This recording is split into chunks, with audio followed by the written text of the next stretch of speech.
Innal hamdalillah nahmaduhu wa nasta'inuhu wa nastaghfiruh wa na'udzu billahi min syururi anfusina min sayyiati a'malina. Asyhadu an la ilaha illallah wahdahu la syarikalah wa asyhadu anna Muhammadan abduhu wa rasuluhu alladzi la nabiyya wa la rasula ba'dah. Sallallahu wasallam alaihi wa ala alihi wa sahbihi wa man tabi'ahum bi ihsan amma ba'd. Letikan melehona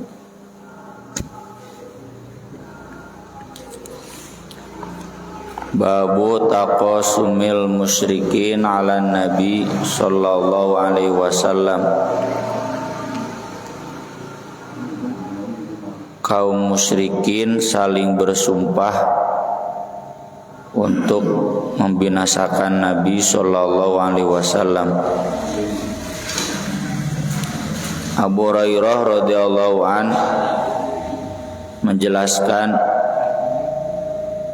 Rasulullah sallallahu alaihi wasallam bersabda ketika hendak perang Hunain.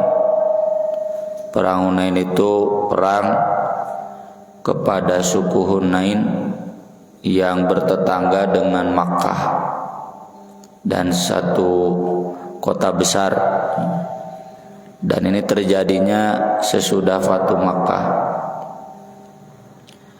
Jadi sesudah Fatu Makkah lalu mendengar berita Hunain siap menyerang, karena tahu orang Hunain kalau Makkah sudah ditaklukkan pasti Nabi menyebar ke daerah satelitnya. Maka penduduk Hunain pun siap-siap, dan Nabi SAW pun betul saja sesudah Fatu Makkah itu segera menuju Hunain. Kata beliau, manziluna ghadan insyaallah, tempat kita besok insyaallah bi Khaif Bani Kinanah. Di Khaif nama tempat Bani Kinanah. Haitsu taqasamu 'alal kufri, ketika orang-orang Quraisy saling bersumpah dalam kekufuran. Yang dimaksud adalah kesepakatan kaum Quraisy selain Bani Hashim dan Bani Muttalib untuk membunuh Nabi sallallahu alaihi wasallam. Ini terjadi setelah orang Quraisy tahu ya di tahun ke-7 Hijriah, 7 kenabian, kaum muslimin hijrah ke Habasyah untuk kloter yang kedua. Sesudah kloter yang pertama tahun 5, 2 tahun berikutnya berangkat lagi lebih banyak. Lalu ketika Amr bin As datang ke Habasyah dan meminta agar orang-orang muslim itu dikembalikan ke Makkah, malah diberi perlindungan oleh Najasyinya, oleh rajanya. Mereka kemudian berembuk, kalau begitu kita bersepakat untuk membunuh Muhammad sallallahu alaihi wasallam. Nah, di sini terlihat kepemimpinan Abu Thalib dan kekhasan jahiliyah. Jadi jahiliyah itu tidak melihat Muhammad sallallahu alaihi wasallam sebagai nabinya, sebagai penyebar ajaran barunya, tapi melihat beliau bagian dari Banul Muttalib. Maka Abu Thalib mengumpulkan tokoh-tokoh Banul Muttalib. Semua tokoh Quraisy diundang, tapi yang hadir hanya Banul Muttalib dan Banu Hashim, ya. Kan yang berkeluarga dengan Nabi itu ada Bani Hashim, Banul Muttalib, ayah Bani Abdi Manaf dan Umayyah, Bani Abdi Syams, ya. Ini ada 4 bersaudara. Nah, yang sepakat dengan Abu Thalib sendiri dari Banul Muttalib, dan Banu Hashim, ya. Sedangkan Bani Abdi Manaf dan Bani Abdi Syams ya dulurna keneh tidak bersepakat. Bersepakat untuk apa? Untuk membela Nabi sallallahu alaihi wasallam, untuk menyembunyikan Nabi di perkampungan. Jadi ketika ada orang Quraisy mau membunuh, orang-orang Quraisy dari Bani Muthalib dan Bani Hashim itu harus membelanya, meski mereka masih kafir. Tayeunya jahiliyah teh. Jahiliyah itu kan pertimbangannya kesukuan. Nya jika bobotoh Persib lah, asal bobotoh satu jue terlepas ti kafir ti Islam banyak dek santri dek preman ngahiji we bobotoh Persib. Jadi dasarnya bukan dasar agama, tapi dasarnya kesukuan. Dan ini kepeloporan Abu Thalib. Mereka sepakat. Kemudian orang Quraisy ketika mengetahui Bani Muthalib dan Bani Hashim sepakat untuk melindungi Nabi Muhammad SAW, orang Quraisy sendiri melihat karena Abu Thalibnya. Abu Thalib kan mun aya nama Ridwan Kamilna di Jawa Barat. Maka mereka kemudian berembuk di Khaif Bani Kinana ini. Berembuk apa yang akan dilakukan, dan mereka sepakat untuk memboikot Bani Muthalib dan Bani Hashim. Apa boikot itu?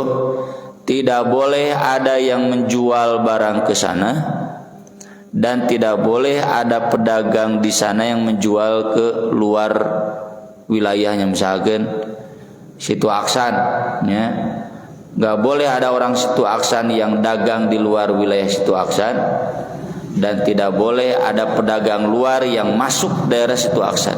Diisolasi, we, menaya nama istilahnya diisolasi. Dan itu berlangsung sampai 3 tahun, ya, sampai 3 tahun, sampai Nabi dan para sahabat makan hanya seadanya, bahkan dedaunan pun dimakan, hingga nanti ada seseorang yang berani, ya, yaitu Hisham bin Amr bin Al-Haris. Itu dia datang ke Ka'bah karena perjanjian itu ditempel di Ka'bah agar diketahui oleh semua orang Quraisy, penduduk Makkah. Ternyata dia tampil dan merobek-robek surat itu, dan dia mengumumkan bahwa boikot itu, isolasi itu batal. Jadi ngajak perang gitu. Tapi orang Quraisy pun tidak mau perang. Jadi mereka hanya siap mengisolasi Bani Muthalib dan Bani Hashim, tapi mereka tidak sampai hati sampai berperang gitu. Dan dengan itu kemudian batallah perjanjian itu berlangsung selama 3 tahun. Nah, di sini terlihat kepeloporan Abu Thalib dalam menyatukan Bani Muthalib dan Bani Hashim, sampai mereka meskipun masih kafir tapi membela Nabi Muhammad SAW dari pembunuhan dan sebagainya. Ini juga yang dijelaskan di dalam hadis yang tempo hari yang lalu tentang penindasan kepada para sahabat. Kata rawi, ya, sahabat yang menjelaskan bahwa Nabi Muhammad SAW mengapa tidak hijrah ke Habasyah, karena beliau mana'ahu Abu Thalib. Ada pembelanya, yaitu Abu Thalib. Sedangkan sahabat yang lain yang tidak semuanya dari Bani Muthalib, Bani Hashim, itu mereka dianjurkan untuk hijrah ke Habasyah. Dulu itu kan perkampungan itu perketurunan, ya. Lamun Bani Muthalib sagunuk gitu, satu dusun, Bani Hashim satu dusun gitu. Nya diurangi kurang lebih seperti itu, banyak rata-rata. Jadi sauyut didararinya gitu. Meski ada yang merantau juga. Ini juga menggambarkan betapa di zaman awal Islam perih, ya, yang namanya berislam itu, sehingga Nabi SAW termasuk tentu Allah Subhanahu wa taala tetap meski bagaimanapun mengunggulkan muhajirin dibanding ansor. Karena muhajirin itu pengorbanannya lebih dan kesetiaan mereka lebih lama dan lebih teruji dibanding ansor, ya, karena ansor pengalaman diboikot begitu, dibunuh sembunyi-sembunyi. Tidak. Ansor kan ketika Nabi datang ke Madinah sudah bikin perjanjian dengan orang kafir sekitarnya sehingga saling menjaga perjanjian. Kalaupun ada perang, ya, tapi kalau zaman Nabi di Makkah itu bukan perang, penindasan, ya. Sampai harus hijrah, sampai Bani Muthalib, Bani Hashim pun pasang badan. Dan ini yang nanti jadi penjelas ketika Allah mensyariatkan bahwa ghanimah itu buat Nabi dan keluarganya. Tapi Nabi dan keluarganya ini nggak boleh menerima zakat. Ya. Jadi Nabi dan keluarganya hanya berhak mendapatkan ghanimah, tidak boleh mendapatkan zakat. Pertanyaannya, siapa ghanimah itu? Nabi sendiri yang menentukan. Siapa keluarga Nabi itu? Kata Nabi, Banu Hashim wa Banul Muttalib syai'un wahidun. Bukan Bani Muttalib saja, tetapi termasuk Bani Hashim, ya. Bani Hashim, maaf, Nabi itu Bani Hashim. Bani Hashim dan Bani Muttalib itu satu kesatuan. Sedangkan sisanya Bani Abdi Syams dan Bani Umayyah, mereka tidak mendapatkan harta ghanimah sebagai hak, ya, 20%-nya itu nggak dapat. Tapi meski demikian, kemudian Imam Bukhari menuliskan di sini tentang kematian Abu Thalib, sesuatu yang kalau boleh saya ngomong sangat disayangkan, ya. Kurang apa tuh Abu Thalib membela Nabi sampai tadi 3 tahun siap sengsara karena membela Nabi, sampai mampu mengondisikan Bani Hashim dan Bani Muttalib untuk membela Nabi, ya. Mun ayeuna meureun si Ahok mengondisikan, atau Jokowi lah minimal mengondisikan kolega-koleganya untuk membela UAS-nya HRS. Cara cuma mau disebut dah lain musuhna. Jadi sampai mampu mengondisikan agar membela misalkan UAS, ya, HRS, UBN, Batiar Nasir. Itu sampai sebegitunya siap membela, ya, padahal Abu Thalib ini orang kafir. Hadisnya yang pertama disampaikan oleh Abbas yang bersabda kepada Nabi SAW. Abbas ini paman Nabi. Paman Nabi yang sejaman dengan Nabi itu ada 4. Yang pertama Abu Thalib, nama aslinya Abdul Manaf. Yang kedua Abu Lahab, nama aslinya Abdul Uzza. Yang ketiga Hamzah, yang keempat Abbas. Paman di sini uaknya, karena ayah Nabi kan bungsu, Abdullah itu. Uak. Yang 2 masuk Islam, yang 2 kafir. Yang 2 kafir itu Abu Thalib dan Abu Lahab. Yang 2 masuk Islam Hamzah dan Abbas. Hamzah yang gugur di perang Uhud, ya. Kalau Abbas hidup sampai zaman Umar bin Khattab. Yang uniknya kata Imam Ibnu Hajar, yang tidak masuk Islam itu yang namanya memang musyrik. Abdul Manaf, Abdul Uzza. Kan gak boleh menyandarkan Abdun kepada selain Allah. Kalau Abdul Manaf berarti itu hamba ciptaan Manaf gitu. Abdul Uzza berarti hamba ciptaan dan yang akan menyembah Uzza. Uzza kan berhala. Jadi Abu Lahab yang Abu Thalib kan ngaranna musyrik. Pantas cenah kata Ibnu Hajar tidak masuk Islam. Tapi kalau Hamzah dan Abbas mah namanya tidak ada unsur musyrik, ya. Do kata Abdul Haris naon? Hamba Haris.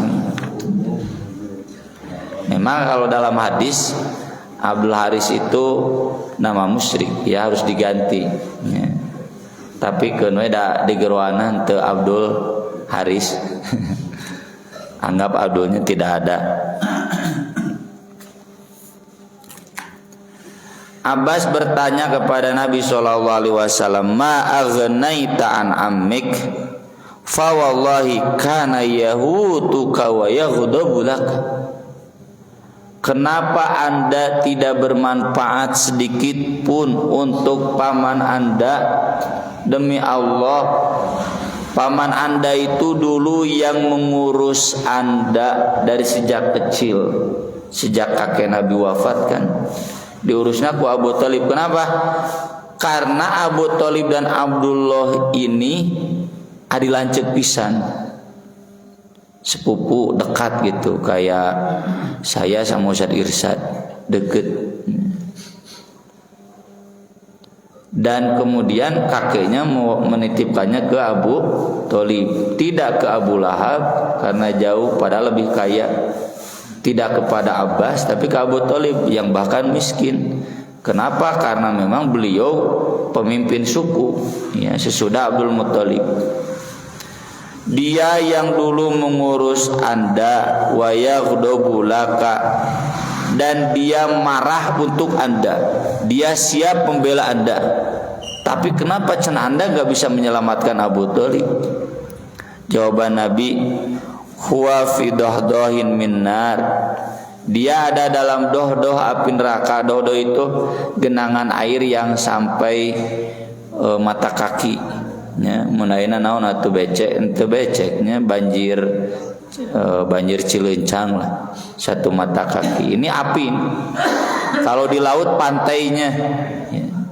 Dia ada di pinggir neraka yang apinya membakar sebatas mata kaki.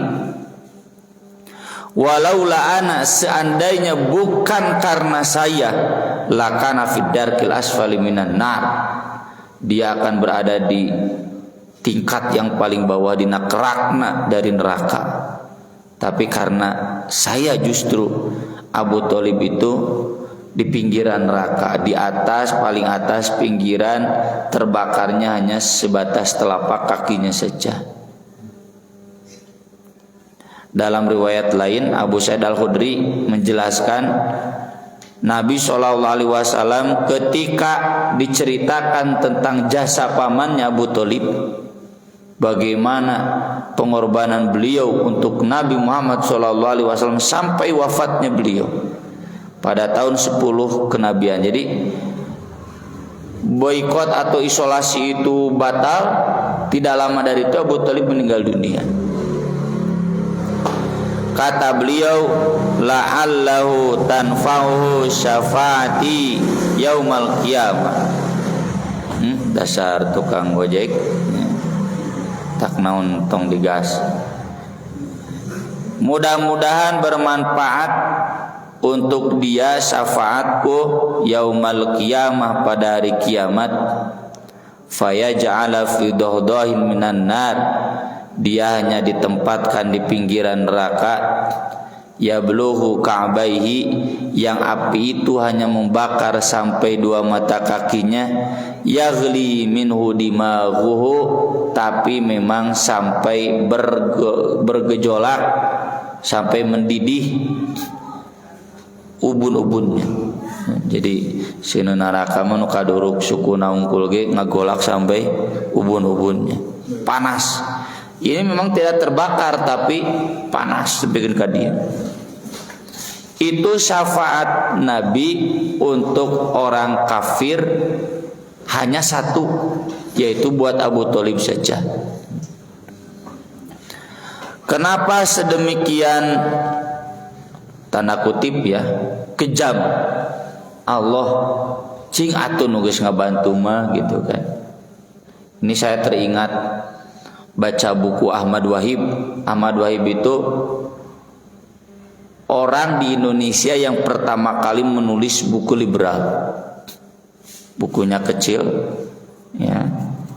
Sebelum Cak Nur, sebelum Gus Dur, sebelum Dawam Raharjo, itu Ahmad Wahid. Dia aktivis HMI karena dia diurus oleh Romo di Jogja.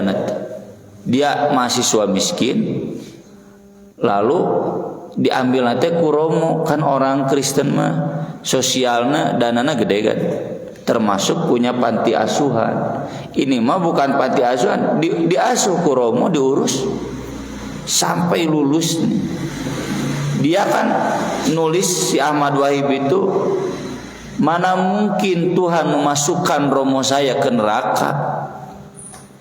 Dia sudah sebegitu baiknya, tidak pernah memaksakan agama, mengurus saya, membela saya. Talamun si Ahmad Wahid apal hadis ieu mau nyarita kitu, boro-boro ngurus sia gitu. Ngurus Nabi Muhammad wae tidak menjadi penyebab gugur kekafirannya, tetap baik kafir mah kafir gitu. Bisi bapak boga tatangga nya nu bagur pisan tatangga teh, si enci, si engko, si batak sawe bagur nyumbang wae, ngadukung wae, hiji wungkul embung nyebut la ilaha illallah, tetap tidak boleh berkurang keyakinan kita dia kafir. Saya sering mengibaratkan malin kundang, ya. Malin kundang teh kurang naon atuh beunghar, bager ka istri, bager ka karyawan. Dosanya hiji naon? Teu ngaku indung. Gara-gara teu ngaku indung, indungna nyeri hate jadi batu ban gitu. Dosa orang kafir itu satu, tidak mengakui siapa yang menciptakan. Pengakuan itu sesuatu yang sakral, ya. Coba bayangkan kalau istri kita, oh ya maaf, ada kan dihar itu doraka gede jeung bapak-bapak. Bapak-bapak sudah tidak mengakui istri bapak sebagai istri, dianggap ibu, tidak diperlakukan sebagai istri, tapi diurus ke bapak. Doraka gede kan, sampai harus saum 2 bulan berturut-turut. Ya kalau bapak ini umumnya istrinya udah agak tua, cenah geus teu dianggap pamajikan, geus kolot, anggap indung we diurus. Dan itu sering diikrarkan. Jadi nggak ada romantis gitunya suami istri geus eueuh, geus tiis we bapak tiis kasih ibu. Najan si ibu teu tiis ka bapak misalkan. Tapi bapak memperlakukan ibu sudah tidak sebagai istri doraka. Kenapa? Karena tidak ada pengakuan. Sama kan? Sakit hati seorang anak kalau tidak diakui sebagai anak dari bapaknya. Eta mah nu rame pemain sepak bola yeuna atau artisnya. Ya, masalahnya pengakuan, ya. Tidak diakui itu nyeri hati. Sehingga bapak misalkan di dia sesepuh teu diaku sebagai sesepuh pan kurang ajar teh jamaah teh. Ya, tengah hargaan meskipun ya kasarna bapak jadi sesepuh ge dibere duit henteu, nya dibere tunjangan henteu gitu. Tapi kan yang penting pengakuan. Pengakuan itu sesuatu yang sakral. Jangan menganggap sesuatu yang biasa-biasa saja. Ibn Al-Musayyab menjelaskan Abu Thalib ketika datang kepada beliau saat meninggal menjelang kematiannya, Nabi SAW menjenguknya, dan saat itu ada Abu Jahal dan Abdullah bin Abi Umayyah yang sedang menjenguk juga. Dalam riwayat lain disebutkan Nabi sedang di luar. Lalu kemudian Ali putranya curhat, bapak cenah sakitnya parah, barangkali Nabi bisa mengajaknya untuk masuk Islam, untuk mengucapkan la ilaha illallah, ya. Lalu kemudian Nabi pun pulang menjenguk pamannya, dan Nabi pun tegas mengatakan, ammi qul la ilaha illallah kalimatan wa hajjulaka biha indallah. Katakan la ilaha illallah, satu kalimat yang aku akan mendebat untuk Anda dengan kalimat itu di hadapan Allah, akan membela wa nanti di hadapan Allah. Abu Jahal dan Abdullah bin Abi Umayyah langsung menimpali, ya Abu Talib targhabu an millati Abdul Muttalib. Hei Abu Talib, kamu mau meninggalkan agama Abdul Muttalib? Jadi biasa ya, orang kafir, orang sesat itu sok kagok ku kolotna ya, kararagok, lebih memilih orang tuanya padahal orang tuanya sesat, takut meninggalkan tradisi. Falam yazala yukallimanihi hatta qala akhiru syai'in kallamahum ala millati Abdul Muttalib. Terus Abu Jahal dan Abdullah bin Abi Umayyah itu, Abu Talib, kamu jangan meninggalkan agama Abdul Muttalib, awas kamu terus. Tadi teh talqin, pentingna talqin teh ya. Memastikan agar keluarga kita yang mau meninggal dia betul-betul mengucapkan la ilaha illallah, jangan mengucapkan yang lain-lain. Matake urang tong loba pikiran anu lain-lain ya, bisike dalam alam bawah sadar itu kan yang selalu dipikirkan dari mengucapkan aneh-aneh ya. Lalu setelah kemudian menghembuskan nafas terakhir dalam milah Ibu Abdul Muttalib ya, karena enggak mau mengucapkan la ilaha illallah, kata Nabi, la astaghfiranna laka ma lam unha anhu, aku akan beristighfar untuk engkau selama aku tidak dilarang. Maka kemudian larangan itu enggak turun saat itu, Nabi beristighfar, nanti turunnya di Madinah larangan itu. Maka Nabi walladzina amanu ayastaghfiru lil musyrikin walau kanu uli qurba min ba'di ma tabayyana lahum annahum ashabul jahim. Tidak layak bagi Nabi, bagi orang beriman beristighfar untuk musyrik meskipun kerabat dekat, bapak sorangan, ibu sorangan, setelah jelas bahwasanya mereka meninggal dalam keadaan kafir, calon penghuni neraka jahim. Kemudian turun ayat, innaka la tahdi man ahbabta walakinallaha yahdi may yasha. Kamu tidak bisa memaksakan hidayah kepada orang yang kamu sayangi. Itu bisa ya, Abu Talib teh kurang kumaha bageurna ka Nabi, ngurus nabelana, tapi dia enggak mau sama sekali mengucapkan la ilaha illallah.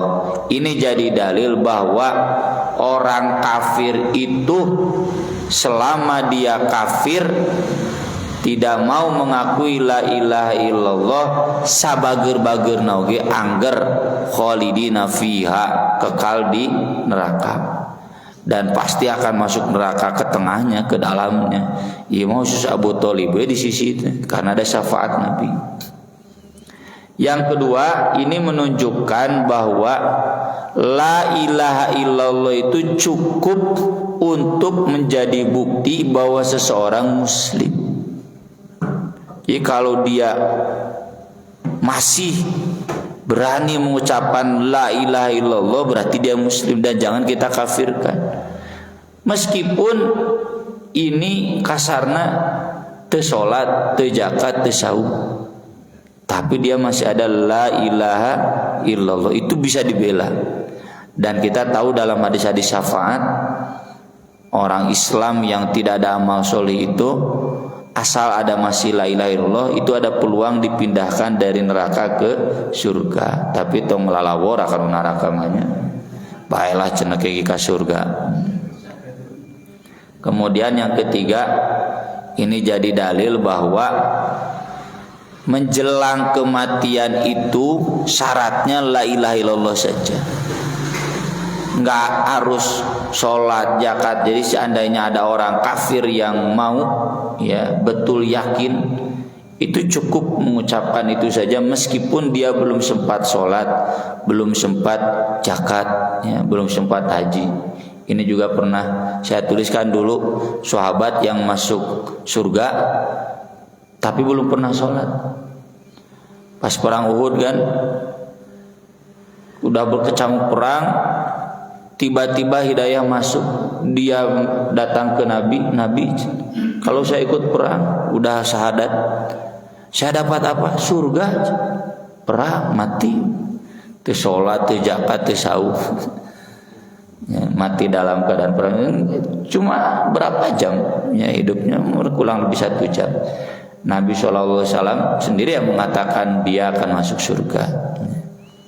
Itu menunjukkan bagaimana jelasnya prinsip akidah di kita.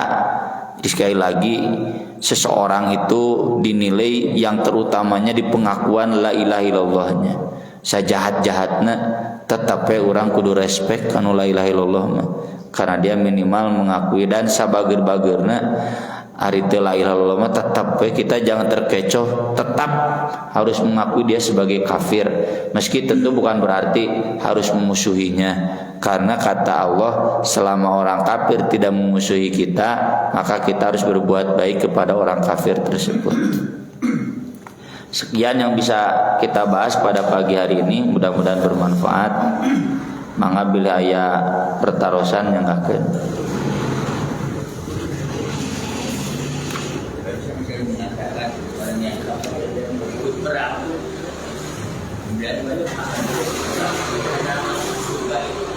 bagaimana, apakah di neraka dua itu bagaimana istilahnya atau setelah ini? walau alam bajinya mung pami ningal dohirna mah langsung masuk surga, karena dia bukan tidak sholat, cuma belum ada waktu untuk sholat. Kalau ada waktu untuk sholat dia pasti sholat. Kan Islam itu tahjubu ma qablahu. Islam itu menghancurkan dosa sebelumnya. Jadi meskipun dia belum pernah amal soleh yang lainnya selain jihad, itu bersih dosanya semua. Jadi kalau mengukur hadis-hadis yang umum, dia pasti masuk surga langsung. Tapi kalau orang Islam yang agak musyrik itu kok karena dulu maksudnya itu ya? Ya karena dia tidak bertobat. Kalau ini kan bertobat dari kekafirannya.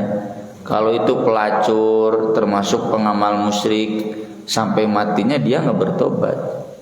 Kalau orang kafir masuk Islam, dia bertobat dari kekafirannya. Kalau ini dia masih percaya ke dukun, ya, masih suka minta-minta ke kuburan, dan dia tidak merasa berdosa dengan itu, dia tidak bertobat, ya otomatis itu dosa besar. Tapi kalau bertobat menjelang meninggalnya, dapat hidayah, menyadari itu semua musyrik, bahwa korupsi itu salah dan sebagainya, tidak akan diulangi, udah selesai tobat itu. Kan Allah mah Ar-Rahmanir Rahim. Jadi kita jangan cenah meni babari, agama itu emang babari. Tapi kan yang namanya tobat oge, kesadaran untuk mengakui kesalahan itu paling susah.